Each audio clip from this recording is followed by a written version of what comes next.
అందరికీ నమస్కారం. శ్రీమాత్రే. చాలామంది ఏంటంటే కడుపుతో ఉన్నప్పుడే నామస్మరణ చేసేసాం అన్నీ అయిపోయినాయి అనుకుంటారు. అక్కడ అన్నీ ముద్ద తినేటప్పుడు నామస్మరణ చేసాము, తర్వాత శిశువుని బాగా చేసుకున్నాము, అన్నీ చేసాము. చాలామంది అడుగుతారు, ఇవి ఏ వయసులో నుంచి నేర్పించాలి పిల్లలకి అని. నేనేమంటానంటే పుట్టిన శిశువు నుంచే నేర్పించవచ్చు. మీరు అనొచ్చు, పుట్టిన బిడ్డకి ఎలా నేర్పిస్తాము అని. అమ్మ అని ఎలా నేర్పిస్తున్నాం, నాన్న అని ఎలా నేర్పిస్తున్నాం, కొన్ని చోట్ల అయితే తాత అత్త అని పిలువ అని చెప్తాం. అలాగే ఏం చేయాలి?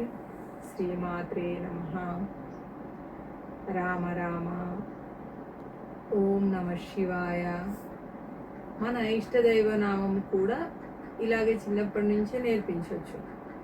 అన్నప్రాసన కూడా ఎందుకు చేస్తారు? మొదటి ముద్ద ఎందుకు అని పెడతారు?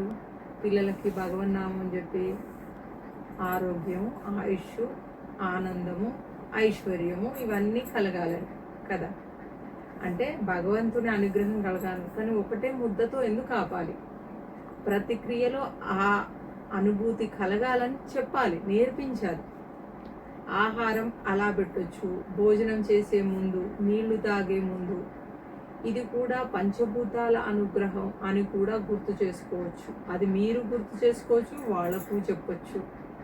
పదే పదే అనుకోవడం వల్ల ఏమవుతుంది? అనుగ్రహము, ఫలితము ఇవన్నీ పెరుగుతూనే పోతాయి. ఎందుకంటే మనం తీసుకునే ప్రతి శ్వాసలో కూడా భూమి, నీరు, అగ్ని, గాలి, ఆకాశం ఇవన్నీ కూడా మిళితమై ఉన్నాయి కదా. మన పెద్దలు అందుకే దీపారాధన, నమస్కారం, అన్నానికి గౌరవం ఇవన్నీ అలవాటు ఎందుకు చేశారు? అవి కేవలం ఆచారాలు కాదు, మనశ్శుద్ధి అయ్యే మార్గాలు.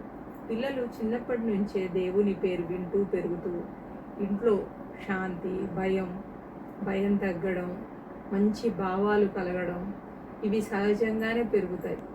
అనొచ్చు, అందరికీ పెరుగుతాయండి అని. ఎలా పెరుగుతాయి? పెరగవు.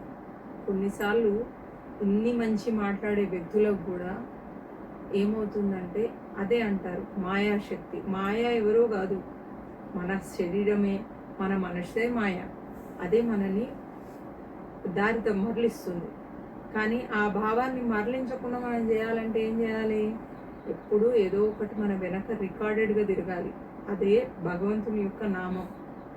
అదే పిల్లలు చిన్న చిన్న పిల్లలు రామ రామ రామ రామ రామ గంతులు వేస్తారు అనుకోండి, ఎంత చూడడానికి ఎంత ఆనందంగా ఉంటుంది, వాడి మనసులో ఎంత పెరుగుతుంది.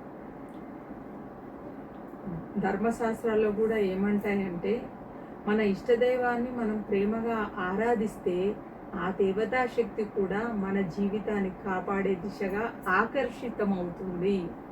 ఇవి ధర్మశాస్త్రాలు చెప్పినవి, నేను ఇతరులు చెప్పినవి కాదు అని. అందుకే భక్తి అనేది వృద్ధాప్యానికే కాదు, అంటే జీవితం అయిపోయేదానికి కాదు, జీవితం మొదలయ్యే క్షణం నుంచే ఒక పవిత్రత అలవాటు కింద మారాలి.